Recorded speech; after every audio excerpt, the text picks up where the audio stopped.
Hey guys, welcome to the Immersive Playground with XTG, where we discuss experiential tech, what is here, what is coming, and how to integrate it with global partners and clients. I'm your host, Brandon Brunhammer, and my co-host, Garrett Keratin. Welcome, and let's get into it. All right, so first things first, what is this podcast for?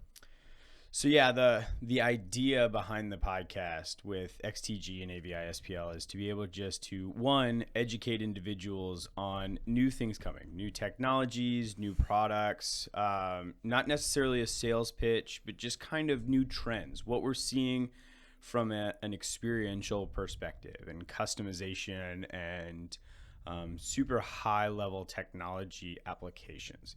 That's really what the drive for the content is, and to be able to deliver to not only individuals in the prosumer world, but just to generate knowledge on what's coming.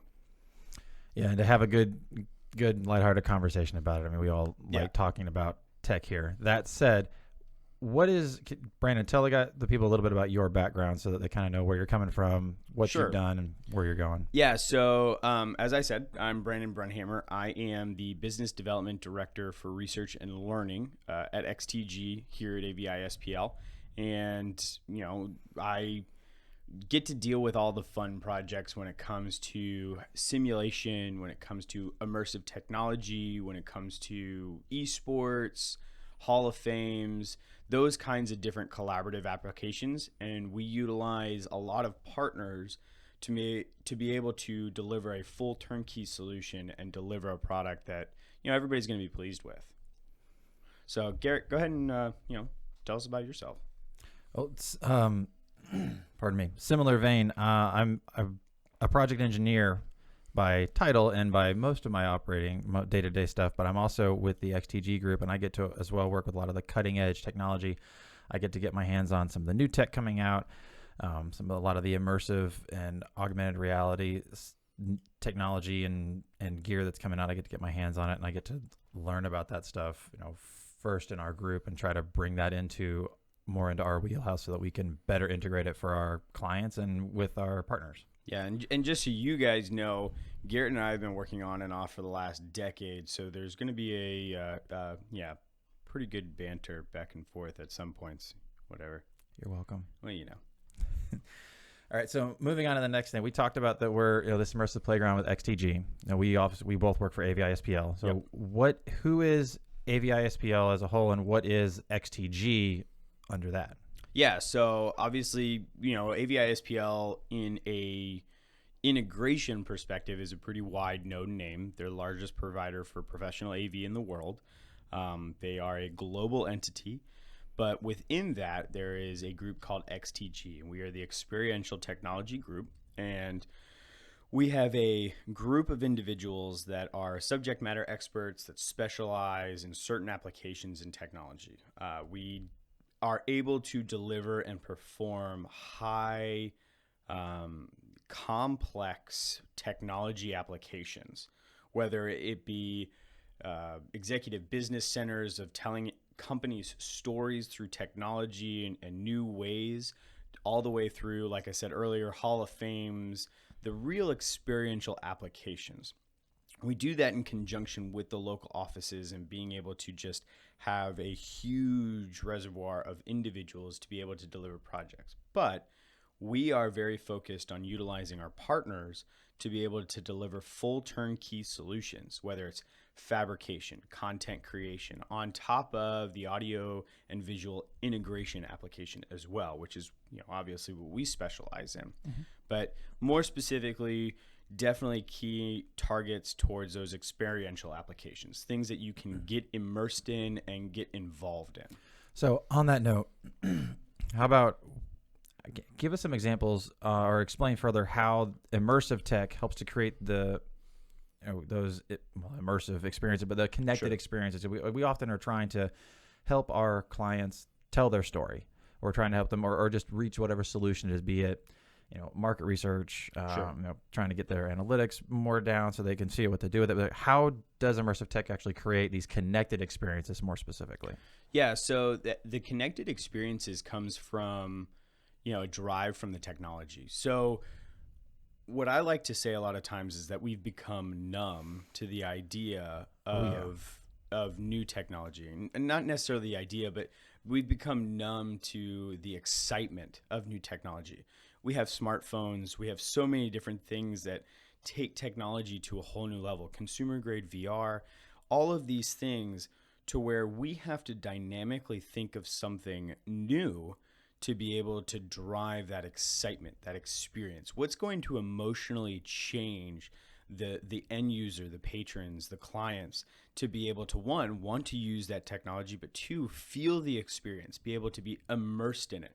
We're talking 360 immersive rooms. Everybody kind of goes to that Van Gogh experience of that projection mapping on the walls and on the floor, taking it to another level, making that interactive, being able to have something on the wall and flowchart it, and being able to move it from here to there or scale the content, not necessarily being a part of, this standard TV on a wall, conference room kind of feel. We're going beyond that. There has to be an incentive to want to be able to utilize it, but it also can't be intimidating. And those experiences to connect is being able to connect and interact with that technology. No, I think that's great. And talking about how we've become numb to technology, I mean, everything is, we're in such a consumer mode right now. Everybody is just constantly consuming stuff, be it on social media. If you're trying to go shopping, you just open up any one of your numerous apps, you can start shopping for hours. One way I think is interesting that a lot of this augmented reality stuff has just slipped in, and maybe people missed it, maybe not, is, you open up, let's say, your Walmart app, and you want to see, you want to get a new desk for your office. You can open up the app. You can go right to the piece of furniture you're looking at. It'll attach to your camera, and you can see if it'll fit in your room. Yeah, as long as you allow access. As long as you allow access, absolutely.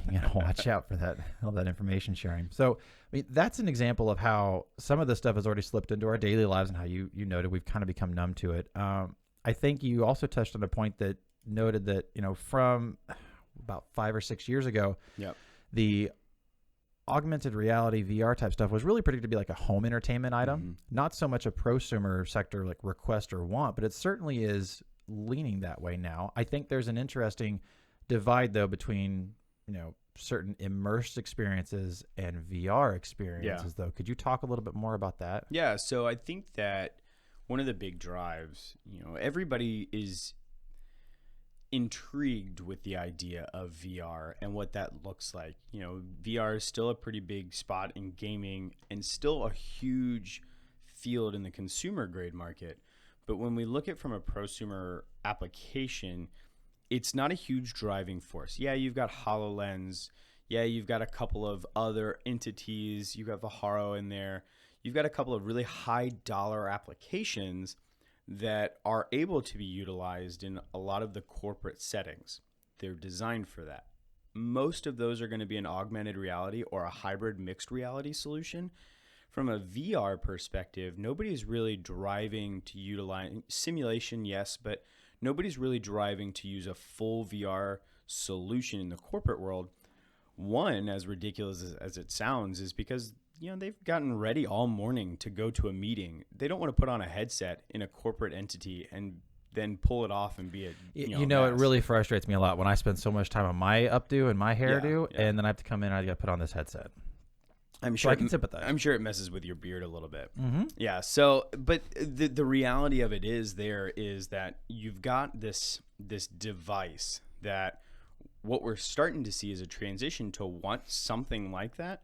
But the idea is they're not sure how to get there. So taking a full 360-degree room and projection allows you to be put in that environment from a multi-person perspective, and allows them to now interact with each other as opposed to like one headset. Right. So how does it helps to avoid when you're doing it, because a lot of people now, especially with COVID having just occurred, and everybody's a lot more hyper aware of just, germs essentially. Right. People don't want to be having to touch something that somebody else had or having to worry about cleaning it off and stuff. And that's a lot more tech to keep track of as well.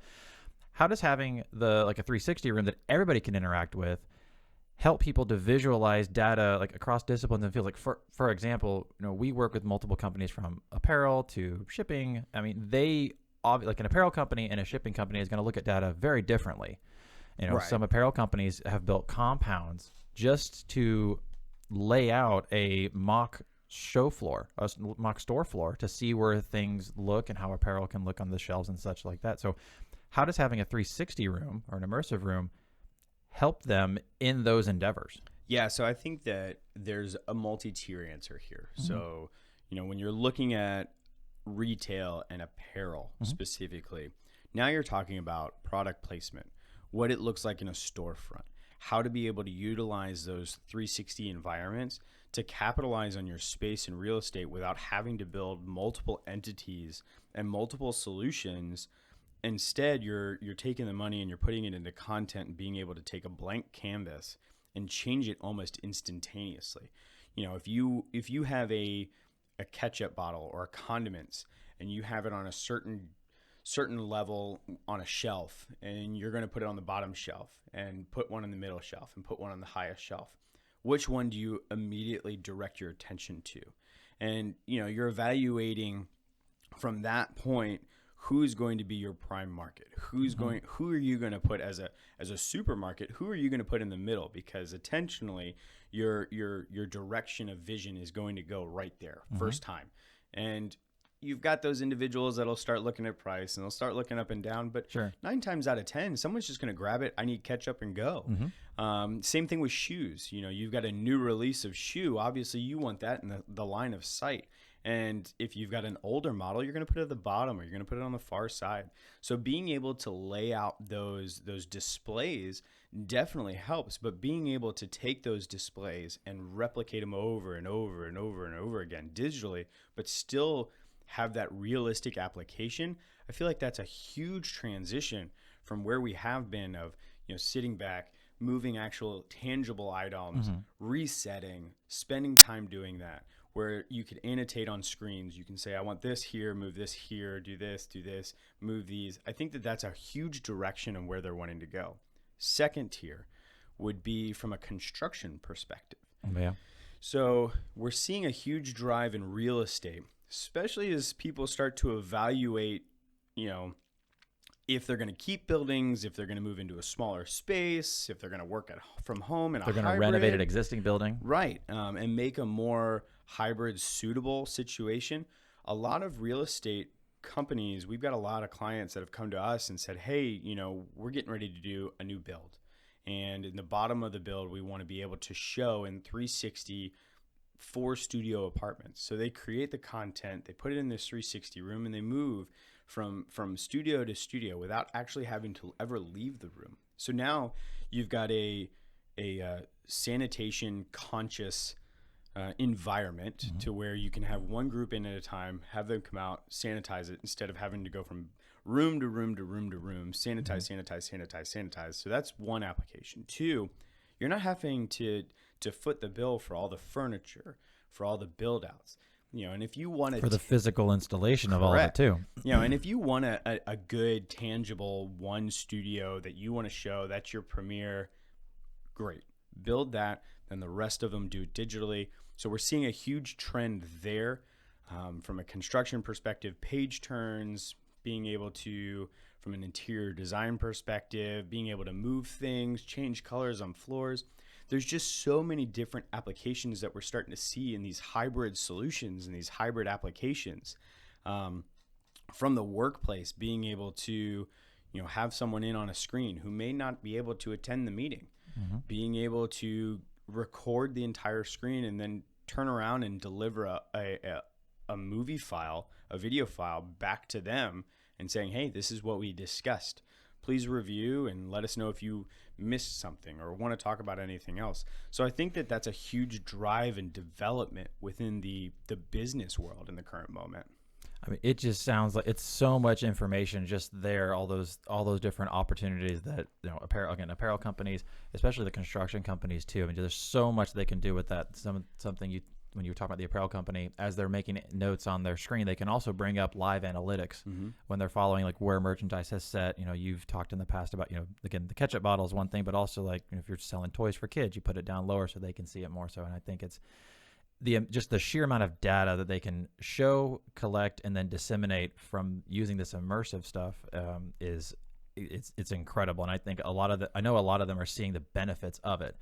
So now that we spend a lot of time on immersive, beyond just the immersive apps and those technologies, there's more than just the immersive room involved in that to begin with. So what other concepts are we looking at that help to drive something new from old options? And then what other technologies are we looking at too, or just involved in the whole, the line, depending on what area we're talking about? Sure. So, the idea of the podcast being able to deliver, what's here, what's coming, what's new, and how we integrate it. One of the cool things is that we have a vast arrangement of partners and a vast arrangement of preferred manufacturers that we use.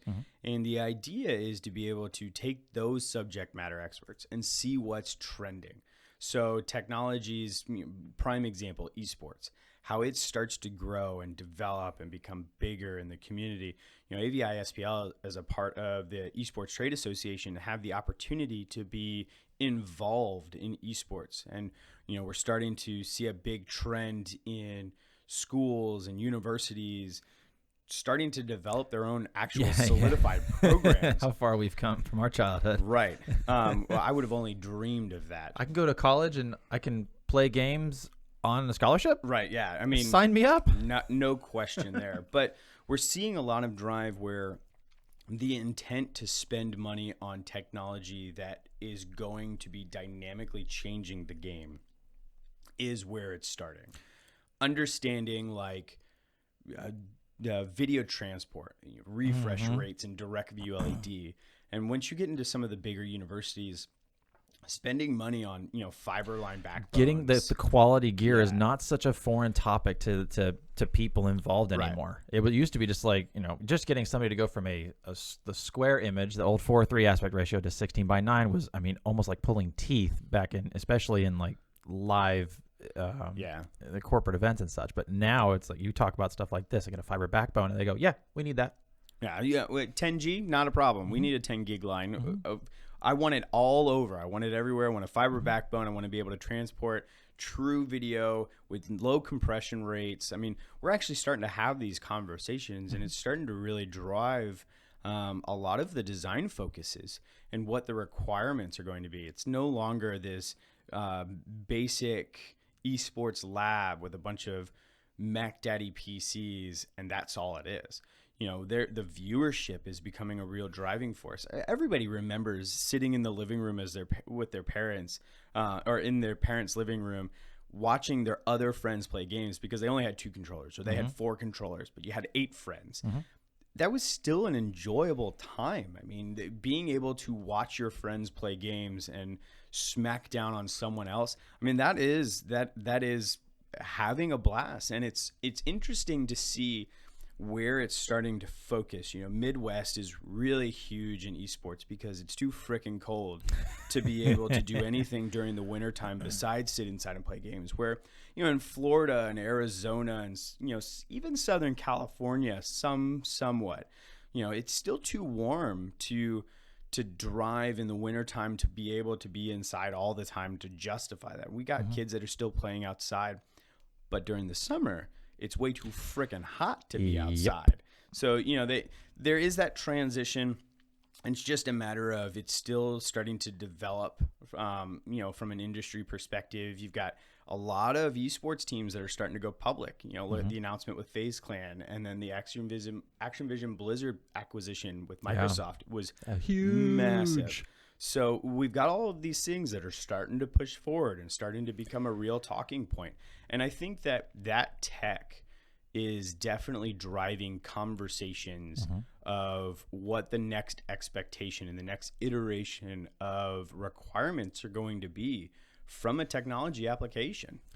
Yeah. So like as you're talking about, kind of ending the point of the esports, that brings us around to other technologies that we're looking at and that we're also involved with, and frankly that we get from a lot of our partners. So like for example, we're very thankful for Sennheiser for supporting us with this podcast, giving us some of these very nice microphones, and we look forward to having them on as well to talk about some of their tech coming up. But what's some other tech that we've either got in the studio here or the people that we're going to be looking forward to talking to and hearing from them what they've got coming in the pipeline? Yeah, so I mean, obviously one, Sennheiser, we've got this, we got Spectrum Furniture in here, Video 360 from a camera perspective. We've just got a ton of technology just in here alone. We've got Igloo Solution, Igloo Vision in the other room, which we'll do some demos from with a 360 immersive room. So I mean, there's just tons of technology, and once again, it's not necessarily to talk about their product line. It's to talk about why they've made the decision to go that way. What solutions are they bringing to the table to problems that they've noticed? Right. Prime example, we do a lot of work in healthcare simulation, and with the healthcare simulation, being able to have steerable microarrays in the ceiling for recording applications because they're all around, they're everywhere. Sennheiser does a very good job of trying to figure out how to do that, how to be able to eliminate actually applications that you don't want to hear, as opposed to having to turn things on in a direction to where you want to hear it. And I think they do that very well, and kind of talking about why they decided to do that instead of having to turn the mics on and then steer them. So those conversations are definitely gonna pop up, but talking to people from Lightware or talking to people from Unity or talking to individuals, and Unity, if you don't know, is a gaming platform.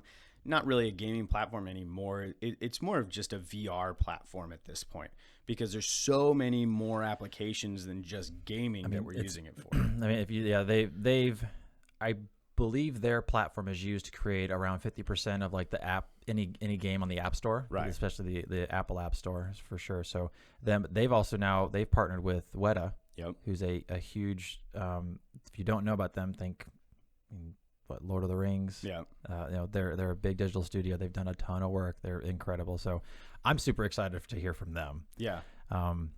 And then if there's anything else, by the way, guys, that, be it immersive or be it augmented that you want to hear about or you want to learn about, any technology kind of in general technology, that we haven't mentioned today, obviously, and we don't mention in the future, please let us know in the comments below.